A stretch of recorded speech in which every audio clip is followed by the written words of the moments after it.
ሰላም ጤና ይስጥልን የተወደዳችሁ የገበያ ሚዲያ ተከታታዮቻችን የዕለተ ማክሰኞ መጋቢት 1 ቀን 2018 ዓ.ም ለዕለቱ የመረጥናቸው አዳዲስ ሀገራዊና ዓለም አቀፋዊ የዜና ዘገባዎቻችንን ይዘንላችሁ ቀርበናል። የዜና ዘገባችንን ስፖንሰር ያደረገልን አጋራችን ደግሞ የሮሃ ፎሬክስ ቢሮ ነው። በዜና ዘገባችን ላይ የሮሃ ፎሬክስ ቢሮን የዕለቱን የውጭ ምንዛሬ ተመን መረጃ እናጋራችኋለን። በቅድሚያም አርዕስቶችን ኢራን ከ1 ቶን በላይ የሚመዝኑ የጦር አውዶችን የታጠቁ ሚሳኤሎችን ብቻ ልትጠቀም መሆኑን አስታወቀች። እነዚህ ግዙፍ የጦር አውዶችን የሚሸከሙ ሚሳኤሎችም እጅግ ሰፊ የሆኑ የጥፋት ቀጠና ያላቸው ከመሆኑም በላይ ረጅም ርቀት የመጓዝ አቅም እንዳላቸው ተነግሯል። በዝርዝር እናጋራችኋለን። ሳውዲ አረቢያ በምታመርተው የነዳጅ ምርት ታንከሮች እየሞሉባት በመሆኑና አዲስ የሚመረት ነዳጅ የሚቀመጥበት ቦታ ስለጠፋም የነዳጅ ምርቷን ለመቀነስ መገደዷ ተሰምቷል። በተመሳሳይ ኩዌት፣ የተባበሩት አረብ ኤምሬትና ኢራቅም የነዳጅ ምርታቸው የሚቀመጥበት ቦታ እየሞላባቸው በመሆኑ የነዳጅ ምርታቸውን መቀነስ ጀምረዋል ተብሏል። በዝርዝር ይዘነዋል። ፕሬዝዳንት ዶናልድ ትራምፕ ኢራን የሆርሙዝ ሰርጥን የምትዘጋ ከሆነ ከባድ ጥቃት እንደሚጠብቃት ከዛቱ በኋላ የነዳጅ ዋጋ ቅናሽ ማሳየቱ ተነገረ። በሌላ በኩል ቴህራን 1 ሊትር ነዳጅ እንኳን ከቀጠናው እንዲወጣ አንፈቅድም ማለቷን ተከትሎ የዓለም 1/5ኛ ነዳጅ በሚያልፍበት በዚህ ስልታዊ የባህር መስመር ላይ ያለውን ውጥረት ይበልጥ አባብሶታል ተብሏል። በዝርዝር እናጋራችኋለን።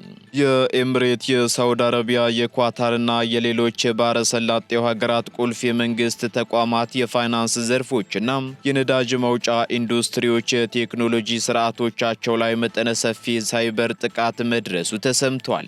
በዚህ የሳይበር ጥቃትም የበርካታ ባንኮችና የመንግስት ድረገጾችን አገልግሎት በማቋረጥና ሚስጥራዊ መረጃዎችን በመስረቅ ኃላፊነቱን የወሰደ ቡድን መኖሩ ተረጋግጧል። በዝርዝር ከምንመለከታቸው መረጃዎቻችን መካከል ይገኝበታል።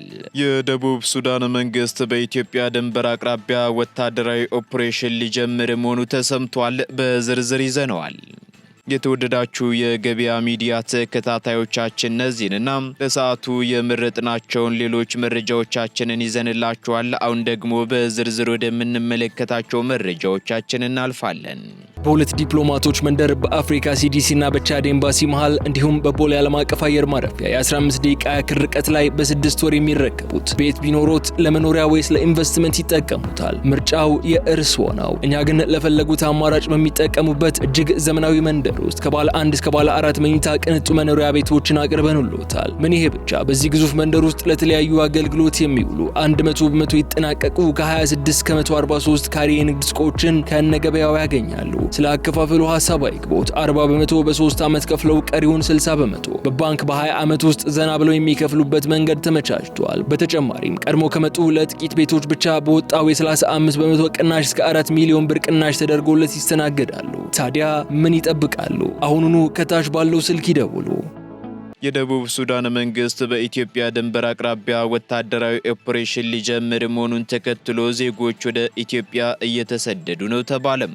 የደቡብ ሱዳን መንግስት በኢትዮጵያ ድንበር አቅራቢያ በምትገኘው ስትራቴጂካዊቷ አኮቦ ከተማ ላይ መጠነ ሰፊ ወታደራዊ ጥቃት ለመሰንዘር መዘጋጀቱን ተከትሎ በሺዎች የሚቆጠሩ ንጹሃን ዜጎች ከተማዋን ለቀው ወደ ኢትዮጵያ ጋምቤላ ክልል በመሰደድ ላይ መሆናቸውን የአካባቢው ባለስልጣናት ገልጸዋል። የደቡብ ሱዳን መከላከያ ሰራዊትም ከቀናት በፊት ባወጣው መመሪያ መሰረት ንጹሃን ዜጎች ግብረ ሰናይ ድርጅቶችና የተባበሩት መንግስታት ድርጅት የሰላም አስከባሪ ኃይል እስከ ሰኞ ማለትም እስከ ትላንትና ከሰዓት ድረስ አካባቢውን ለቀው እንዲወጡም ትዕዛዝ አስተላልፏል። ይህንን ተከትሎም ከቅዳሜ ምሽት ጀምሮ ከፍተኛ ቁጥር ያለው ህዝብ ድንበር ተሻግሮ ወደ ኢትዮጵያ የገባ ሲሆን በአሁኑ ወቅትም ከተማዋ ባዶ እንደሆነች ተነግሯል። የአኮቦ ከተማ የሰብአዊ ጉዳዮች ኃላፊ ለጋዜጠኞች በሰጡት ቃልም ከተማዋ አሁን ላይ ሙሉ በሙሉ በሚባል ደረጃ ባዶ መሆኗ መሆኗን አንስተው ሴቶች፣ ሕፃናትና አዛውንቶችም ድንበር ተሻግረው ወደ ኢትዮጵያ ገብተዋል ሲሉ ተናግረዋል። እስከ አንድ ቀን በፊት ምሽት ላይም ከከተማዋ በስተ ምዕራብ በኩል የተኩስ ድምጾች እየተሰሙ መሆኑን ኃላፊው አረጋግጠዋል። ይህ ወታደራዊ እርምጃ የታቀደው ኦፕሬሽን ዘላቂ ሰላም የተሰኘ የመንግስት ዘመቻ አካል ሲሆን ዓላማውም ደግሞ በእስር ላይ በሚገኙት የቀድሞ ምክትል ፕሬዝዳንት ሬክ ማቻር የሚመራው የተቃዋሚ ኃይል የመጨረሻ ምሽግ የሆነችውን አኮቦን ለመቆጣጠር ያለመ ነው ተብሏል። በአካባቢው የነበረው ሰብአዊ ሁኔታ እጅግ አሳሳቢ ደረጃ ላይ መድረሱን የገለጹት ኃላፊው በአኮቦ ሆስፒታል ውስጥ የሚገኙ ታካሚዎቹን ወደ ደህና ቦታ ለማንቀሳቀስም የነዳጅ እጥረት ትልቅ እንቅፋት እንደሆነባቸው ተናግረዋል። የድንበር የለሽ ሐኪሞች ቡድን በበኩሉ በቅርቡ በደረሱ ጥቃቶች የሕክምና ተቋማቱ መውደማቸውንና 26 ሰራተኞቹ የት እንዳሉ እንደማያውቅ አስታውቋል። የተባበሩት መንግስታት ድርጅት የሰላም አስከባሪ ኃይል ቤዙን እንዲዘጋ በመንግስት ቢታዘዝም እስካሁን በይፋ የተሰጠው ምላሽ የለም ነው የተባለው። ይሁን እንጂ አብዛኞቹ የረድኤት ሰራተኞችም በሁለት የተመድ በረራዎች አካባቢውን ለቀው መውጣታቸውም ተሰምቷል።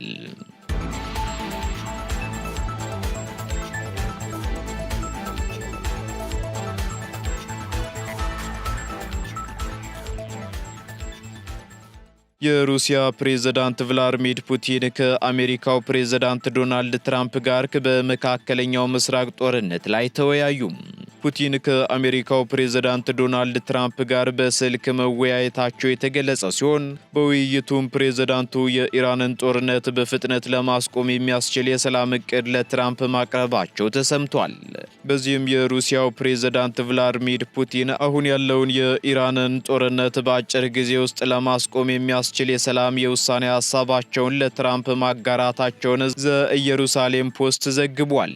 በሌላ በኩል የክሬምሊን የውጭ ጉዳይ ረዳት ዩሪ ኡሻኮቭ በበኩላቸው ለጋዜጠኞች እንደገለጹት ሁለቱ መሪዎች ከኢራን ጉዳይ በተጨማሪ የሩሲያ ዩክሬን ጦርነትንና በቬንዙዌላ ያለውን ሁኔታ ከዓለም አቀፉ የነዳጅ ገበያ አንጻር በጥልቀት መክረዋልም ብለዋል። ፑቲን ቀደም ብለው በሰጡት መግለጫ ደግሞ አሜሪካና እስራኤል በኢራን ላይ የከፈቱት ጦርነት ዓለም አቀፍ የኢነርጂ ቀውስ ማስከተሉንና በሆርሙዝ የባህር ወሽመጥ በኩል የሚደረገው የነዳጅ ትራንስፖርት ሙሉ በሙሉ ሊቆም እንደሚችል አስጠንቅቀዋል። ሩሲያ በዓለም ሁለተኛዋ የነዳጅ ላኪና ግዙፍ የተፈጥሮ ጋዝ ክምችት ባለቤት መሆኗን የጠቀሱት ፕሬዝዳንቱም የአውሮፓ ደንበኞችም ወደ ረጅም ጊዜ ትብብር ለመመለስ ፍላጎት ካላቸው ሩሲያ አብሮ ለመስራት ዝግጁ መሆኗን ገልጸዋል። ይሁን እንጂ ምዕራባውያን ሀገራት ባለፉት 4 ዓመታት ከሩሲያ ዩክሬን ጦርነት ጋር ተያይዞ በተጣሉ ማዕቀቦች ምክንያት በሩሲያ ነዳጅና ጋዝ ላይ ያላቸውን ጥገኝነት በእጅጉ ሲቀንሱ ቆይተዋልም የተባለው። በተጨማሪም አሁን የተቀሰቀሰው የኢራን ጦርነትና የነዳጅ ዋጋ መናርገን ምዕራባውያኑን ለከፋ የኢኮኖሚ ፈተና እየዳረጋቸው መሆኑ ተገልጿል። በመሆኑም የፑቲንና የትራምፕ ንግግርም ይህን ዓለም አቀፍ ቀውስ ለመክታትና የኃይል ሚዛኑን ለማስተካከል አዲስ በር ሊከፍት እንደሚችል በዲፕሎማቶቹ ዘንድ ታምኖበታል።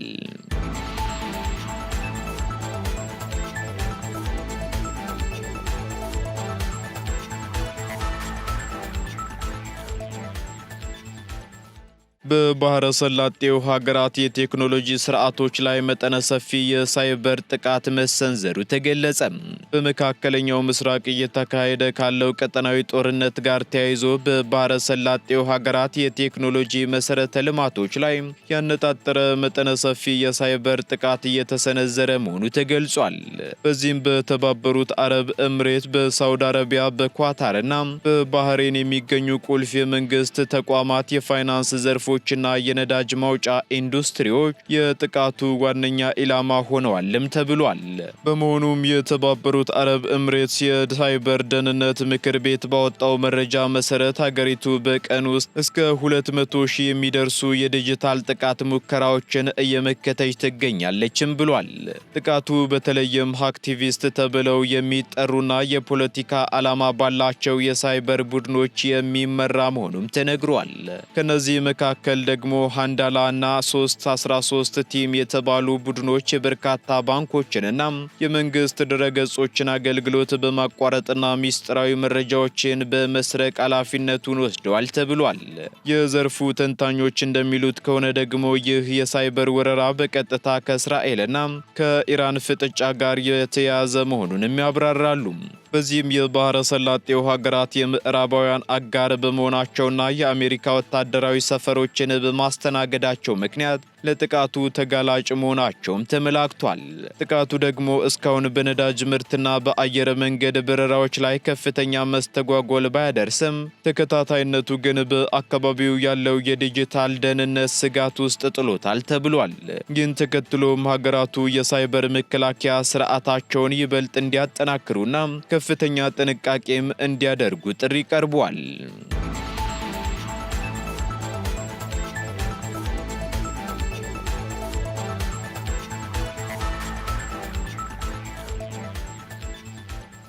ሳውዲ አረቢያ በምታመርተው የነዳጅ ምርት ታንከሮች እየሞሉባት በመሆኑና አዲስ የሚመረት ነዳጅ የሚቀመጥበት ቦታ ስለጠፋ የነዳጅ ምርቷን መቀነስ መጀመሯ ተሰማም። ለዚህ የነዳጅ ማከማቻ ቦታ ማጣት ዋነኛው ምክንያት ደግሞ በዓለም አቀፍ ደረጃ ለነዳጅ ዝውውር እጅግ ወሳኝ የሆነው የሆርሙዝ ሰርጥ በጦርነት ምክንያት ለመርከብ ጉዞ አስቸጋሪና ፈታኝ በመሆኑ ነው ተብሏል። በመካከለኛው ምስራቅ የተቀሰቀሰው ጦርነት የሆርሙዝ ሰርጥ ለንግድ መርከቦች ፈታኝ እንዲሆን ያደረገውና ሳውዲ አረቢያ ደግሞ በቀን 7 ሚሊዮን በርሜል በላይ ነዳጅ ለዓለም ገበያ የምትልከው በዚህ መስመር ቢሆንም አሁን ግን መርከቦች ማለፍ ባለመቻላቸው ነዳጁ ሳይላክ ተከማችቷል ተብሏል። ይሁን እንጂ በሳውዲ የተመረተ ነዳጅ የሚቀመጥባቸው ታንከሮች በፍጥነት እየሞሉ በመሆናቸው ምክንያት አዲስ የሚመረት ነዳጅ የሚቀመጥበት ቦታ ስለጠፋ ምርቱን ለመቀነስ ተገዳለችም ተብሏል። በሌላ በኩል ኩዌት፣ የተባበሩት አረብ እምሬትና ኢራቅም በተመሳሳይ ምክንያት የነዳጅ ምርታቸው የሚቀመጥበት ቦታ ስለጠፋ ምርቱን ለመቀነስ መገደዳቸው ተሰምቷል። ስለሆነም ሳውዲ አረቢያ በሆርሙዝ ሰርጥ ምትክ ነዳጇን በየብስ በኩል ወደ ቀይ ባህር ያንቡ ወደብ መውሰድ ለመላክ እየሞከረች ነው ተብሏል። ነገር ግን በዚህ በኩል ያለው የማስተላለፊያ መስመር በሰርጡ በኩል የሚላከውን ያክል ከፍተኛ መጠን የመሸከም አቅም የሌለው በመሆኑ ምክንያት አሁንም ከፍተኛ መጠን ያለው ነዳጅ ለገበያ መቅረብ እንዳልቻለ ተነግሯል። ይህ ክስተት ደግሞ በዓለም ኢኮኖሚ ላይ ከፍተኛ መናወጥ ያስከተለ ሲሆን የነዳጅ ዋጋ በበርሜል $100 በላይ መሻገሩን ደግሞ መዘገባችን ይታወሳል። በሌላ በኩል የጂ7 ሀገራት የነዳጅ ዋጋን ለማረጋጋት የራሳቸውን የአደጋ ጊዜ ክምችት ወደ ገበያ ለማውጣት እየሞከሩ ነው መባሉን ብሉምበርግ ዘግቧል።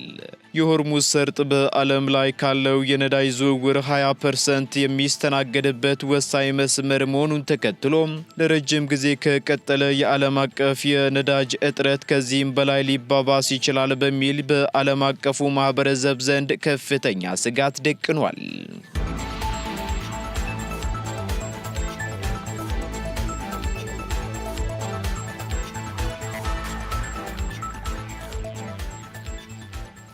ኢራን ከ1 ቶን በላይ የሚመዝኑ የሚሳኤል የጦር አውዶችን ልትጠቀም መሆኑን አስጠነቀቀች። በመካከለኛው ምስራቅ እየተባባሰ የመጣው ግጭት የሚቀጥል ከሆነ ኢራን ከ1 ቶን በላይ የሚመዝኑ የጦር አውዶችን የታጠቁ ሚሳኤሎችን ብቻ ጥቅም ላይ ለማዋል ማቀዷን አስታውቃለች። ይህንን ያስታወቁት ደግሞ የኢራን አብዮታዊ ዘብ የአየርና የጠፈር ኃይል አዛዥ ጀነራል መጂድ ሙሳቪ ኢራን ካሁን በኋላ ከ1 ቶን ያነሰ ክብደት ያላቸውን የሚሳኤል የጦር አውዶች ወደ ጠላቶቿ እንደማትተኩስ አረጋግጠዋል። እንደ አዛዡ ገለጻ ከሆነ እነዚህ ግዙፍ የጦር አውዶችን የሚሸከሙ ሚሳኤሎች እጅግ ሰፊ የሆኑ የጥፋት ቀጠና ያላቸው ከመሆኑም በላይ ረጅም ርቀት የመጓዝ አቅም እንዳላቸውም ተናግረዋል። በዚህም ይህ እርምጃ በክልሉ ለሚታየው ወታደራዊ ውጥረት ኢራን የምትሰጠው ምላሽ አካል መሆኑም ተመላክቷል። የኢራን አብዮታዊ ዘብ ደግሞ ይህንን ውሳኔ ያስተላለፈው በኢራንና በተቀናቃኞቿ መካከል ያለው ወታደራዊ ፍጥጫ ወደ አዲስ ምዕራፍ በተሸጋገረበትና በሁለቱ ወገኖች በኩል ከፍተኛ ጥቃቶች እየተሰነዘሩ ባለበት ወቅት ነው። ይህ በእንዲህ እንዳለ የኢራን ወታደራዊ ባለስልጣናት የሚሳኤል ጥቃቶቻቸው የሞገድ ርዝመትና የመጥፊያ ስፋት እንደሚጨምር በመግለጻቸው በክልሉ ያለው የጸጥታ ስጋት ይበልጥ አሳሳቢ አድርጎታል ተብሏል።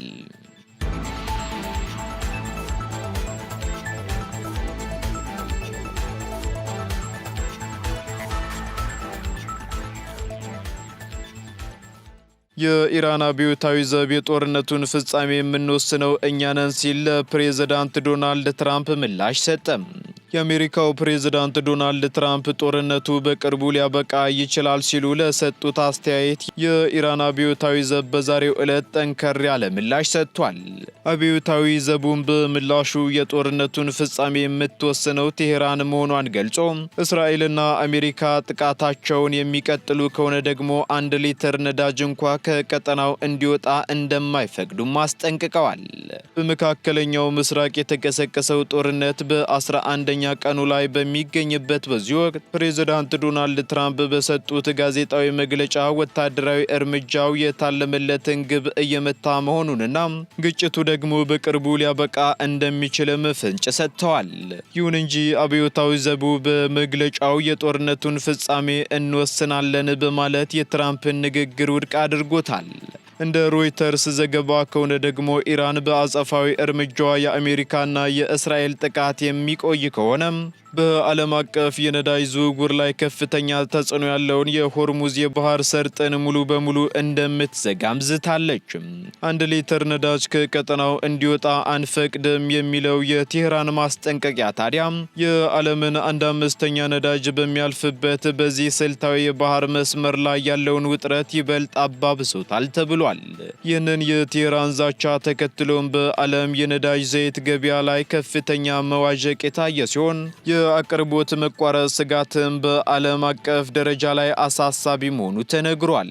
ትራምፕ በበኩላቸው ኢራን የነዳጅ ዝውውርን ለማደናቀፍ ከሞከረች አሜሪካ ከዚህ ቀደም ታይቶ በማይታወቅ ሁኔታ ጠንካራ ወታደራዊ ምላሽ እንደምትሰጥ ቀደም ብለው ማስጠንቀቃቸውን ተከትሎም የዓለም የነዳጅ ዋጋ ቅናሽ ማሳየቱ ተነግሯል።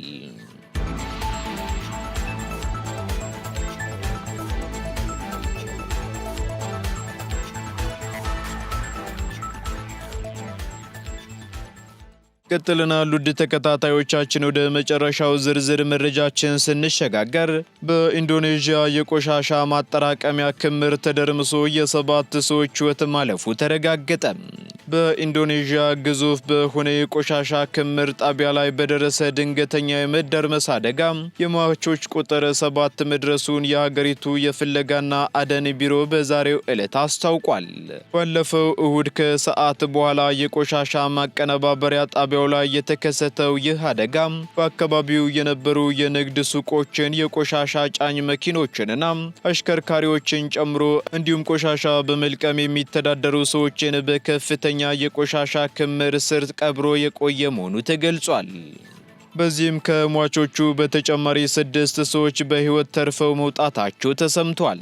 አደጋው የተከሰተው ደግሞ በአካባቢው ለሰዓታት የዘለቀ ከባድ ዝናብ መጣሉን ተከትሎ ሲሆን ረጅሙ የቆሻሻ ተራራ ተደርምሶ በአቅራቢያው የነበሩ ንብረቶችንና ሰዎችንም አጥለቅልቋል ተብሏል። አደጋውን ተከትሎም የረድኤት ሰራተኞች እስካቫተሮችን፣ አነፍናፊ ውሾችንና የሙቀት መለኪያ ድሮኖችን በመጠቀም ለ2 ቀናት ያክል አስከሬኖቹን ሲፈልጉ ቆይተዋል ተብሏል።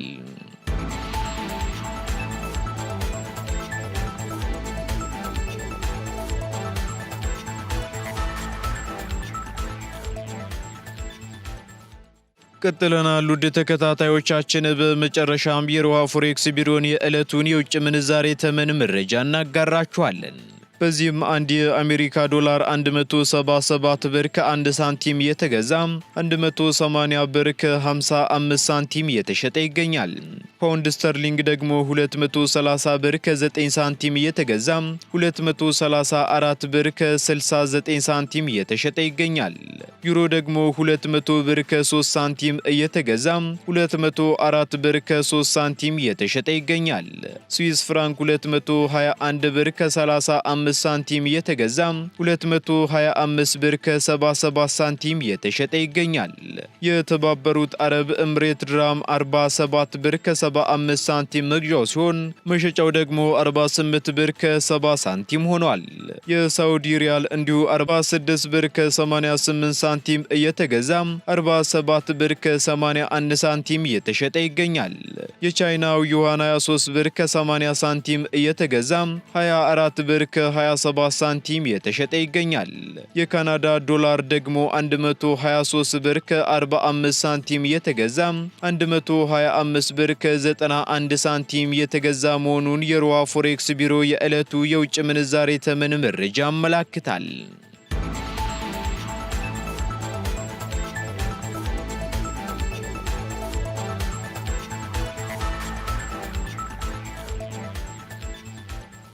የተወደዳችሁ የገበያ ሚዲያ ተከታታዮቻችን ለሰዓቱ ያዝንላችሁ መረጃዎቻችን እነዚህን ይመስሉ ነበር።